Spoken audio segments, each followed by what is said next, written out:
What about the food though? Like, you said you get stuck at like 250 or whatever, and it doesn't matter if you're super on it, just chowing all day, or... Yeah, I don't know. A lot of people complain about contest prep. I love contest prep. I feel better. I have more energy. I look forward to eating plain broccoli. Everything is easy. Everything is simple. Who cares if you're a little tired, you're not able to eat the burger you want? But in the off season, in the midst of it, eating and force feeding yourself to eat every day, and then not wanting to cook but having to cook anyway the food that you don't want to eat. Right. It's brutal. So and then you go out somewhere, and then you have like burger and fries, and you're like, oh, this is so good. And then but that 2 gets, hours later, you're full, you're stuffed, you don't want to eat. You can't eat again. You can't eat again. What about like, do you think the food choices, like if you ate a little dirtier but not as much and still had the same like calories, can you get away with that, or is that like a diminishing returns type of a thing where you just start to eat shitty? I think I would just start to get chubbier. Yeah. I mean, I've tried to do things like that before, and, you know, it's like I just start to see myself getting chubbier, and my body kind of like gets sluggish. Because that's what does this. Yeah. Like that's what that looks like. I feel more tired, more sluggish when I eat. When I'm able to get down a good appetite of clean food and a lot of it, I feel pretty good, and I don't feel like I'm getting fatter. But I mean, one of the worst things about the off season is like you like hold your breath to put on your socks. Yeah, totally. I had a hard time getting my socks on today. And you feel the pressure build up in your head. Get the ankle socks. You can't get them over the ankle. It's terrible. Like, end of the night, you're so lazy about you want to reach out and pull out your socks that you're taking the other toe and trying to slide off your socks for 25 minutes until you get it down. Do you get acid reflux and like? I get acid reflux really bad right after show when I reintroduce food back again. Yeah, because you're not used to any of it. Right, but after that it's fine, and then after show I get sleep apnea so bad. I have morbid sleep apnea. I actually wear a CPAP. Are you able to sleep with it? I am. Yeah, I have to. If I don't wear it, then I basically vomit in my sleep. I wake up vomiting. Or you wake up with drool over your face because you're laying in your stomach? I went to Brigham and Young, I guess it's called, a Brigham Women's Hospital. Yeah. And did like 3 or 4 different tests. The doctor called me after the 3rd one. He's like, so you have it as bad. The only guy that I've seen that has sleep apnea worse than you is dead. I was like, that's not a good thing. So he's like, and so I called the implement company and they said, your device isn't covered by insurance.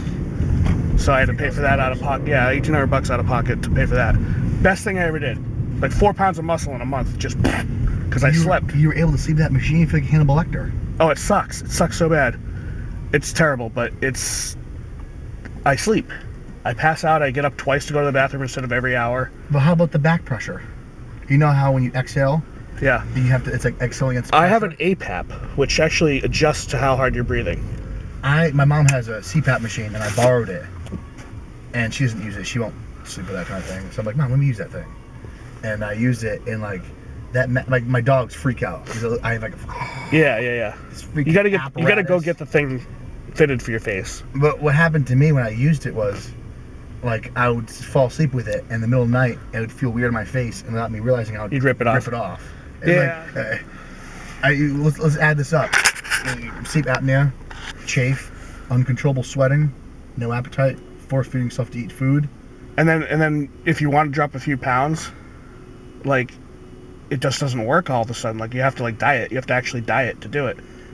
And then because you're still hungry once you start to drop food out, but you're just not getting better for a while. Like, it takes like a few weeks, and you're like, cardio? I can barely fucking move. Oh, I know. As soon as you start doing cardio right in the middle of a prep, and when you start a prep, you're like, how did I do an hour and a half a day before? Right, you do like 20 minutes. It hurts. Right. My favorite part was when people confront you and like, wow, man, you're really big. I want to be like you. I'm like, no, you don't. No, you don't want to do anything like this. And they say, why? I'm like, well, first of all, if you really wanted to be this big, or be even big or muscular, you would be it. One. You'd already be doing it. And two, it's not nearly as glamorous as it meant to be. And keeping this in mind, it's like, I'm not even huge. And you look at a lot of people who are, I couldn't even imagine what some of the lives are of people who are the top bodybuilders who are like 300 pounds off season 315. And now you're like, hoping, how does Kai even like move around? But you're hoping Rami or whatever. Genetically, maybe they don't have sleep apnea. It's just easier for them. Some people who are big don't get it. I saw a video of Kai just sleeping in an airport with his head back, just sleeping, and I'm like, I can't do that. No. I'd be like, Yeah. people would be like, what is he doing Does over your there? dad snore? Not anymore. He's passed away. Oh. Actually, I don't really know. My dad snores and wakes himself up all the time. Really? My dad went to nationals with me, and he slept on the couch. And first of all, I'm like, Dad, we'll get 2 double beds, it'll be fine. And when I'm in contest prep, I can sleep so well. No. No. So he's in one bed, and I'm in the other room, and I hear him like he's right next to me. And I wake him up, I'm like, Dad, I was like, I don't want to do this to you. Like, I'll sleep in the couch, or I'll sleep out here. Let's go in the room and shut the door. With the door shut, him in the other room, I still heard him. And I heard him wake himself up snoring. All right, we're about to go into Stop and Shop.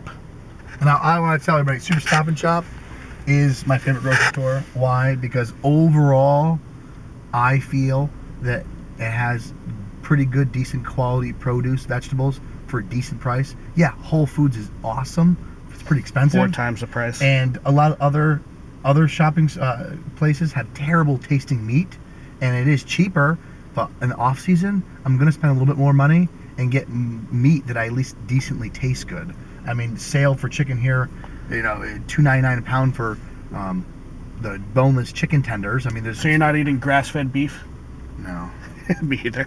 No, I eat, if I eat I'll get beef, the organic meat once in a while if it's on sale. It's like a about treat. it. Yeah. Right. Like Friday night, I don't feel like eating the same Or if stuff. I go out, I'll get a bison burger at somewhere instead of whatever. Right. But Super Stop Shop's my favorite. It has everything I want. Cool, we're gonna go in.